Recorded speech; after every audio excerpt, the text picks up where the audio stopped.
E quando você chega em São Bartolomeu, você se encanta com o cheiro de doce que tem nessa rua. Você anda pela rua, você vê na época de goiaba, é cheiro de goiabada. No final do ano é cheiro do doce de figo. No meio do ano é o cheiro da laranja. Então isso me envolveu. Como eu adoro mexer com cozinha, né? Eu assumi essa arte de fazer doce como uma missão na minha vida. Nós pegamos grande parte da propriedade e ela deixou de ter uma função de produção.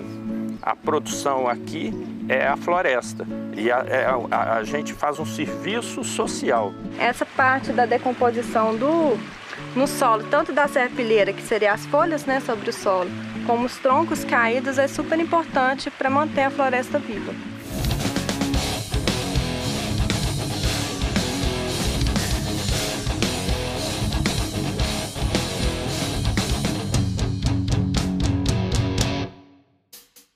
A aventura de hoje vai me levar até a Floresta Estadual do Aimi, que fica entre as cidades de Ouro Preto e Itabirito. Para quem vem de Belo Horizonte, são apenas 86 quilômetros. Minha primeira parada é no distrito de São Bartolomeu, um lugar bem tranquilo onde se respira, pausadamente, muita cultura e história. Entre as curiosidades do patrimônio material encontradas no distrito está um dos sinos da igreja de São Bartolomeu. Normalmente feitos em bronze, esse teria sido o primeiro sino brasileiro que foi confeccionado totalmente em madeira. A data da fabricação remonta de 1705. Além das ruas de pedra e das casas coloridas e enfileiradas, é possível ver um distrito emoldurado pelo verde. É exatamente essa grande riqueza natural que levou a comunidade a produzir diversos tipos de frutas. A fartura no cultivo impulsionou também a confecção de doces. Entre os mais tradicionais está a goiabada cascão. Aproveitando a visita ao distrito, eu não resisti e quis experimentar algumas das delícias produzidas pela Pia, que é uma das doceiras mais conhecidas de São Bartolomeu. Pia, como que você começou a trabalhar com doce? Olha, foi uma opção de vida. Eu vim morar em São Bartolomeu há quase 30 anos atrás. E quando você chega em São Bartolomeu, você se encanta com o cheiro de doce que tem nessa rua. Você anda pela rua, você vê na época de goiaba, é cheiro de goiabada. No final do ano é cheiro do doce de figo. No meio do ano é o cheiro da laranja. Então isso me envolveu. Como eu adoro mexer com cozinha, né? Eu assumi essa arte de fazer doce como uma missão na minha vida. Hoje vocês já fazem algum tipo de trabalho de educação patrimonial ligada ao doce? Por exemplo, eu sou professora também na escola. Então, na escola, sempre a gente foca na valorização desse patrimônio, como que é importante conservar. E o projeto é esse, é manter viva essa tradição, passando com toda a força que a gente tem assim, de trabalho, mas de amor, essa transformação que é mágica, gente. Você pegar uma fruta do pé, uma pitanga, qualquer que seja, uma amora, que você nunca imaginar que aquilo ia virar uma geleia, que aquilo ia virar um licor, e manter vivo esse sabor pro ano inteiro, através dessa transformação do doce, da fruta em doce, isso pra mim é uma mágica. Vamos experimentar então? Vamos! É agora!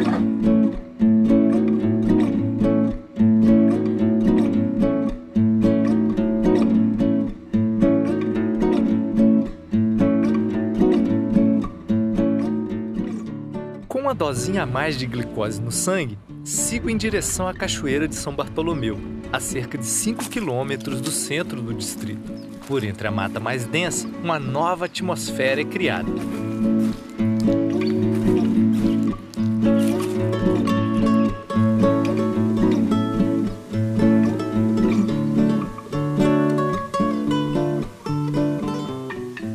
A queda d'água tem aproximadamente 60 metros, mas o volume é relativamente pequeno. Isso facilita o banho refrescante em cima de um piso formado de sedimentos de rochas fraturadas. Elas teriam soltado das partes mais altas. Aqui, o vento desenha formas e contornos com a água.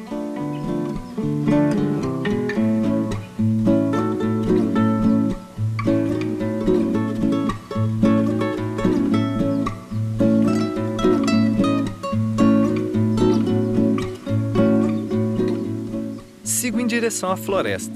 A farta cobertura vegetal revela espécies típicas da Mata Atlântica. Em parte do caminho, tenho a agradável companhia de uma especialista nesse ecossistema. Aqui nós somos a gente chama de mata semidecídua. Por quê? Porque decídua vem da perda, né, de folhas. Então, durante o inverno, na época seca, a mata perde um pouco das folhas, né, das copas das árvores. Então, ela é importante por quê? Porque a gente tem algumas espécies, tanto da fauna e da flora, né, que são florestais, que vão depender mais da floresta. Então, se a gente não tivesse, talvez, a floresta aqui, né, esse fragmento tão grande de floresta, algumas espécies deixariam de ocorrer aqui na região. Em meio à diversidade encontrada na mata, há espaço para a leveza da caliandra e para as pequeninas e delicadas flores da sempre-viva. Conhecida popularmente como chuveirinho, ela é muito utilizada para o artesanato e o paisagismo. Dentro desse rico universo, o tronco de uma árvore chama minha atenção. O pau-jacaré ganhou esse nome por causa dos espinhos que brotam do seu tronco. Eles formam a casca que tem semelhanças à pele do réptil. Aqui pertinho da gente eu estou vendo já um tronco em decomposição.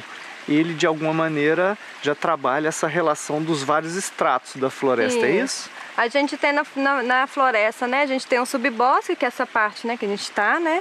Mas dentro da floresta, a gente tem um dossel, que seria a copa das árvores lá em cima.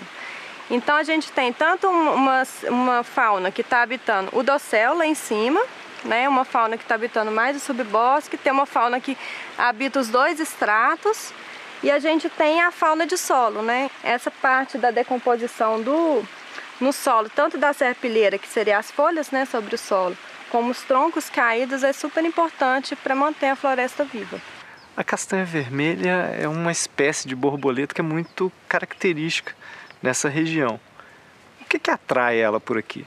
Ela é característica de lugares mais úmidos, sombreados, então ela é do interior da floresta mesmo, bem próxima a curso d'água. Então não só a Heliconia erata, mas como todos os Heliconini, né, que é da tribo delas, são características de ambientes florestais, que a gente tem uma temperatura mais amena, uma umidade mais alta, a gente tem mais sombreamento quando comparado, por exemplo, ao cerrado, né? Minha próxima parada é a Fazenda Nascer, um nome bem apropriado para uma reserva particular do patrimônio natural.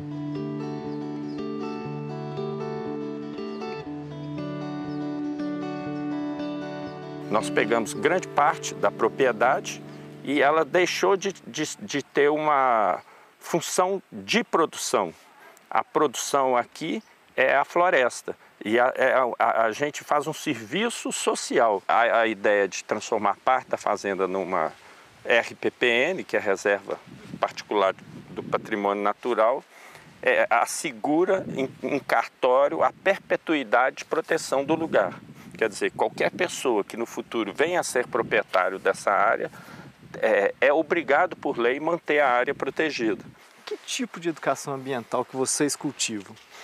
O que a gente faz mais não é inventar muita coisa, é compartilhar a experiência de vida que a gente tem. A natureza está ensinando o tempo inteiro o cuidado com ela, então não há necessidade. E o outro é a gente compartilhar. As pessoas que trabalham aqui cultivam o tempo inteiro a alegria de convivência. Então eu falo que aqui a gente vive e trabalha para ser feliz. Ronin, atualmente quais os principais desafios das reservas naturais? Contar com um apoio e com recurso público para a manutenção dessas áreas. Esse acho que é o principal desafio. Para que isso aconteça, maior interação com as políticas públicas. É fundamental ampliar o diálogo entre esses setores. A fazenda possui 5 lagos artificiais. Eles compunham um antigo pesque-pague. Hoje, novas formas de utilização mais conscientes são empregadas. Com um equipamento diferenciado, resolvi sair da terra firme para contemplar um dos lagos de maneira mais íntima. Depois de umas boas remadas e algumas inesperadas mudanças de rumo, eu descobri uma planta delicada e repleta de simbologia. Essa é a flor de lótus.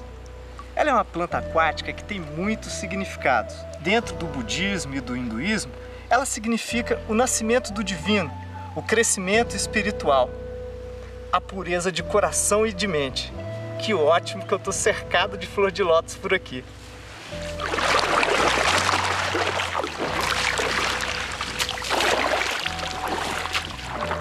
Com o sol começando a se despedir, preciso montar o acampamento. Para mim, essa tarefa não é das mais simples. Aqui, meus vizinhos mais próximos são os verdadeiros anfitriões desse lugar.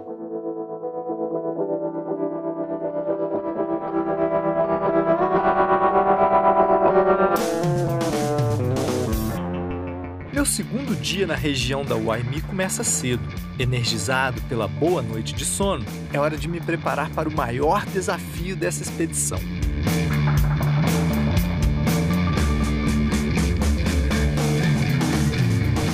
A cerca de 8 quilômetros de distância da fazenda do Roninho, encontro a bela Cachoeira Bras Gomes. Esse vai ser o cenário para eu testar os meus medos.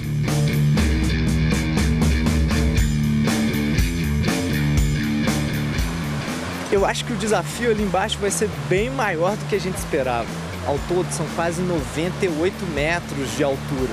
Para piorar, a água está muito fria e com o vento, a sensação térmica é de uma temperatura ainda mais baixa. Na tentativa de diminuir esse contraste entre a temperatura da água e do meu corpo, recorri a uma roupa impermeabilizante. Fora d'água, sempre acho que fico um tanto engraçado com esse traje, parecendo aqueles super-heróis de filme infantil. Pena que, na verdade, não tenho poderes para sair voando. Bom, então vamos lá, né? Que Deus me proteja.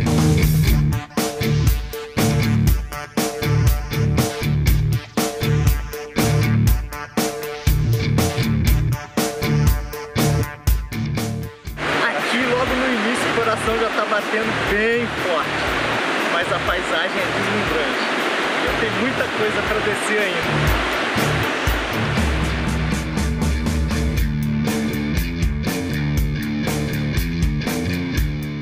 Depois da rampa de imersão, o trecho inicial foi o mais complicado.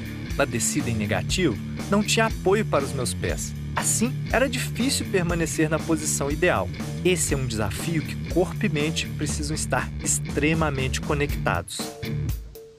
A cada giro, uma visão ainda mais deslumbrante desse paraíso. Aos poucos, o receio inicial deu lugar à contemplação. Ainda nos metros finais, eu já queria marcar a próxima vez. Dever cumprido. Os músculos ainda estão um pouco contraídos. O coração está muito acelerado. Mas valeu cada segundo lá em cima. Uma experiência muito bom mesmo. Sensacional. Sensacional. Depois da euforia da descida, tem um pouco mais de tempo para observar a beleza da floresta. O Waimi era a denominação indígena para o Rio das Velhas. Com o passar do tempo, foi alterada para Guaçuí, uma referência ao Rio das Velhas Tribos Descendentes. A Floresta Estadual do Waimi foi criada em 2003 e abrange uma área de quase 44 quilômetros quadrados. Um espaço especial para os amantes da natureza.